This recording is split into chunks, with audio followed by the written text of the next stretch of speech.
For much of the offseason, we've heard about the Lakers' future cap room and what they might plan to do with it. After all, we've heard reports saying that they're trying to keep their payroll clean for when LeBron does come off their payroll, which will likely be next summer. That's when his contract runs out, and whether he leaves their team via retirement, trade, free agency, whatever it might be, it will open up a lot of cap space on their team. Potentially anywhere from 80 all the way up to 100 million plus on their team, depending on guys like Austin Reeves, Rui Hachimura, and a few other free agents too. Though the point here is that there'll be a ton of money to work with, therefore trying to find their next star player to pair with Luka Doncic, who they just signed to a new contract. And that's one of only 2 contracts they signed this summer. That does go beyond 2026. The only other one being rookie Adu Thero.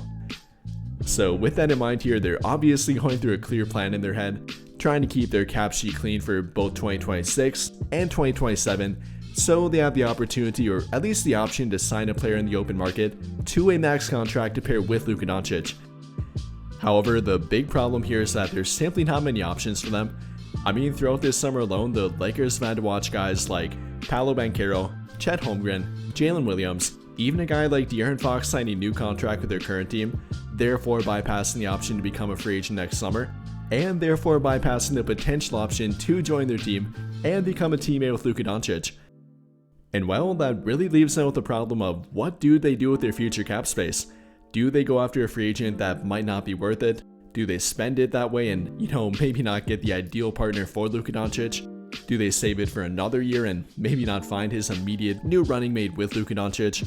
Or do they instead maybe make a trade? Maybe bring back LeBron James again next season, try to rework their relationship with him and, maybe try to get him to play again, rather than putting it toward a free agent that might not be worth it?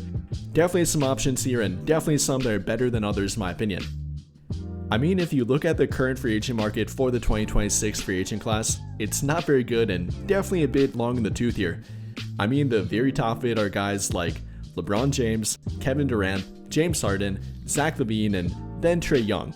Guys we've heard about for 5 years up to 15 to 20 years at this point. Guys that again really can't be Luka's long-term running mate. LeBron himself can't be.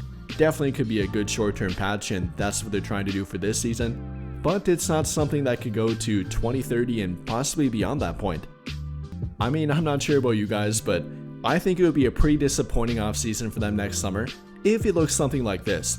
Something like re-signing Austin Reeves to a $30 million per year-ish kind of contract, then re-signing DeAndre Ayton to a 15, 20, at the most maybe $25 million per year kind of contract, bring back Hachimura for a 15 to 20 million per year kind of contract, then re-signing a guy like Marcus Smart, then having only about 10 to 20 million left for the free agent market, maybe at best signing somebody like Norman Powell.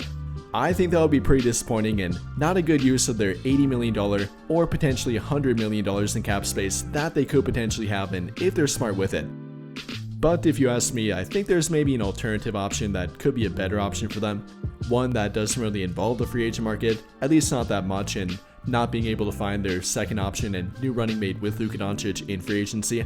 Rather, I think it might be the route of looking toward the trade market and kind of spending their cap space in that regard, finding somebody next summer to trade for that's not happy with their current team, and finding Luka Doncic's new running mate in that way.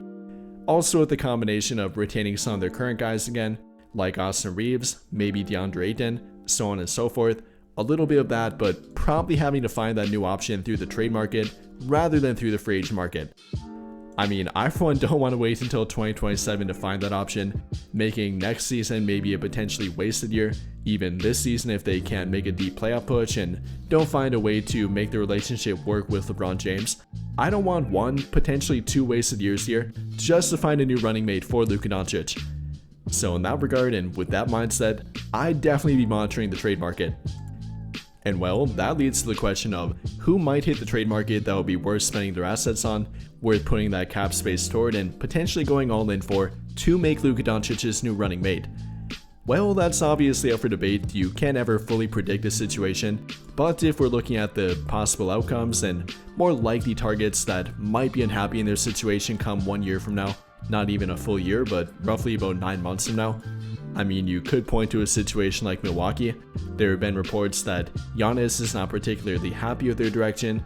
Yes, he's come to the agreement to play this season with them, and that does appear to be the short-term outlook with them. But if it comes down to it and once again they don't make it past the first round, then Giannis might be wanting to move on to a different team, which could potentially be a team like the LA Lakers. Or even beyond Giannis Antetokounmpo, as that might not be the most realistic option. Maybe a guy like John Morant in Memphis. That situation's kind of unpredictable at the moment. Firing their head coach, letting go of Desmond Bane, trading him away, signing Jaren Jackson but not re-signing him to a new contract yet. Next summer he will be contract extension eligible, so depending on how this season goes for them and the outlook with their team, that might be a different target for them too. Or even apart from those two and staying in the Eastern Conference here, looking to a team like Boston and no, not Jason Tatum, but potentially his current running mate, Jaylen Brown. If he can't lead their team to a deep playoff push this season, and if they're maybe not trying to run it back and stay very expensive with their team, then maybe they look to trade Jaylen Brown.